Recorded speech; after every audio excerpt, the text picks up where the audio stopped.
Bon, allez-y.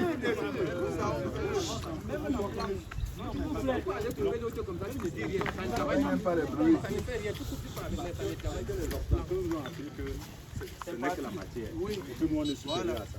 C'est supérieur quand même.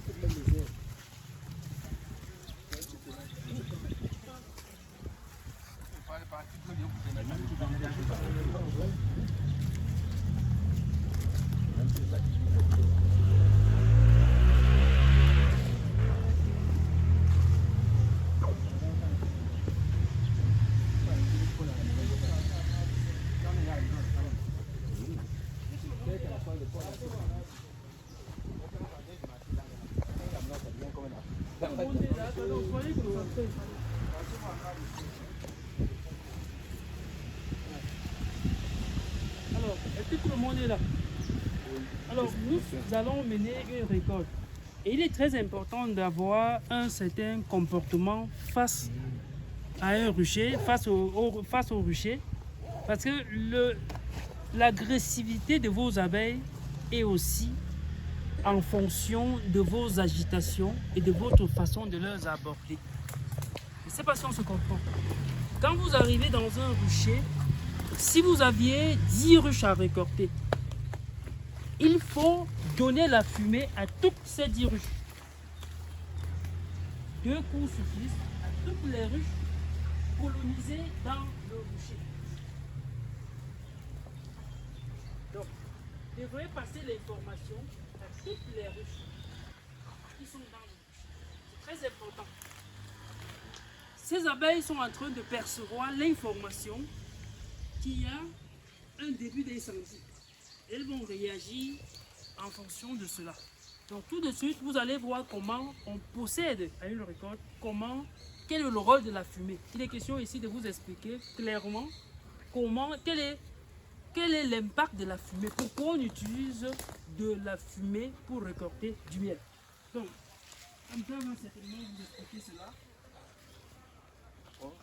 Moi, c'est Amak Fowasso, spécialiste dans la création de ruchers et suivi des ruchers apicoles. Nous allons commencer par la ruche Fowasso. Tout à l'heure, vous avez vu comment on allume l'enfumoir et l'importance de la fumée. Non seulement la fumée adoucit les abeilles, et la fumée brûle les hormones d'alerte.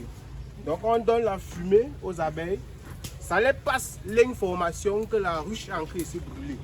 Et dès lors qu'ils ont l'information que la ruche se brûle, qu'est-ce qu'ils vont faire? Ils vont chercher à prendre autant de nourriture possible, à protéger la reine, à protéger le couveau. Et ça va les rendre plus dociles parce qu'ils ont l'information que la ruche est en train de se brûler. Donc on va commencer la récolte par la ruche Fowasso. Nous allons tout simplement retourner notre ruche.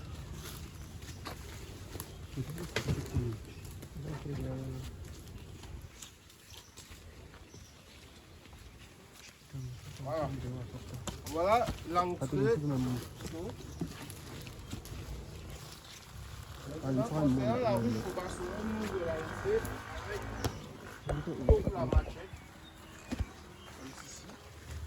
Et comme votre couvert, vous allez tout simplement faire comme ça. Dès que vous ouvrez un peu, vous passez de la fumée. Avant d'ouvrir le couvercle complètement. Vous voyez? Et maintenant, sur une ruche Fowasso, lors des récoltes, on a deux côtés. Il y a un côté où on va trouver miel plus pollen. Et de l'autre côté, nous allons trouver uniquement du miel. Si vous regardez par exemple du côté, s'ils ont beaucoup plus chargé le couvain. Si vous pouvez rentrer derrière, tout le monde puisse voir. Ne vous inquiétez pas pour la vidéo, c'est de goût. Donc vous pouvez rentrer derrière, voir tranquillement.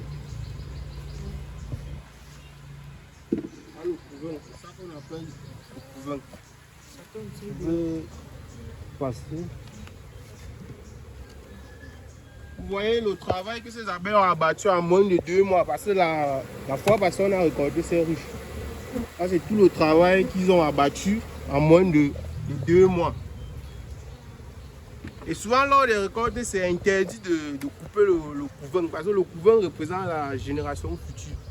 Parce que lors de la formation, on vous a expliqué, les abeilles ont une durée de vie qui varie entre 45 jours et 2 mois. Et si vous venez lors de la récolte, vous coupez le couvain, vous êtes en train de tuer la génération qui va prendre la relève bien après. Donc on évite de couper le couvain. Quand on observe notre riz, les abeilles ont utilisé tous les rayons du côté-ci pour uniquement faire du couvain. Là, on va un peu regarder de ce côté-ci, un peu de miel, on donne encore un peu de fumée.